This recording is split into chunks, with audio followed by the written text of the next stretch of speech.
उच्च न्यायालय के पास कई सारे ऐसे मामले आते हैं जिसको लेकर जो जजमेंट होती है उसको बहुत सुना जाता है, जजमेंट पर गौर भी किया जाता है। अब हाई कोर्ट की ओर से एक ऐसा जजमेंट आया है जिस पर गौर किया जा रहा है। ये जजमेंट क्या है मैं आपको बताता हूँ, बड़ा ही रोचक इसकी जजमेंट है।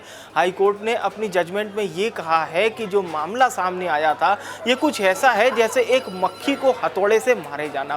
पूरा मामला क्या है सुनिए और समझिए, बहुत ही रोचक खबर है, उसको पूरा हम आपको बताते हैं। दरअसल आंगनवाड़ी की कार्यकर्ता की बर्खास्तगी पर अहम निर्णय लेते हुए हाई कोर्ट ने अपना फैसला सुनाया और इस फैसले में हाई कोर्ट ने, दरअसल ये मामला था एक दिन की अनुपस्थिति पर सेवा बर्खास्तगी का, यानी कि इसमें आंगनवाड़ी कार्यकर्ता की एक दिन की अनुपस्थिति थी और इस पर उसकी बर्खास्तगी हो जाती है। इसको लेकर जब हाई कोर्ट ने अपना पूरा फैसला सुनाया तो हाई कोर्ट ने इसमें साफ तौर पर कहा है कि साहब ये तो कुछ ऐसा नज़र आ रहा है कि ये तो हथौड़े से मक्खी को मारने जैसा है। अब पूरा मामला सुनिए आप, पूरा मामला क्या था देखिए। एक दिन की अनुपस्थिति पर बर्खास्तगी लेकर हाई कोर्ट ने अपनी जजमेंट में ये बात सुनाई। इसके बाद एचसी जस्टिस सुजय पॉल ने कहा कि पहले तो इस आदेश को साफ तौर पर निरस्त कर दिया जाता है, ये आदेश तर्कसम्मत नहीं है।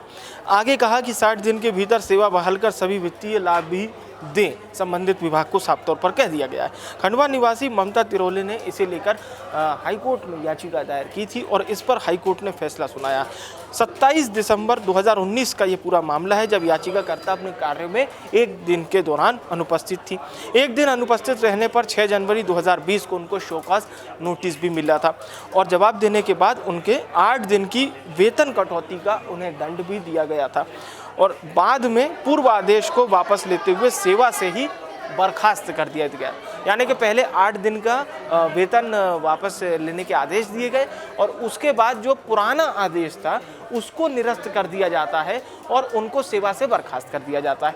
और इसी आदेश को याचिकाकर्ता ने चुनौती दी थी हाई कोर्ट में और हाई कोर्ट ने साफ तौर पर फैसले को सुनाया और अपनी जजमेंट भी दी जिसमें साफ तौर पर हाई कोर्ट ने इस बात को कहा है कि इस तरह के डिसीजन लेना ये एक पक्षीय कार्रवाई को दिखाता है और ये मानो ऐसा लग रहा है जैसे कि हथौड़े से किसी मक्खी को मारा जा रहा हो।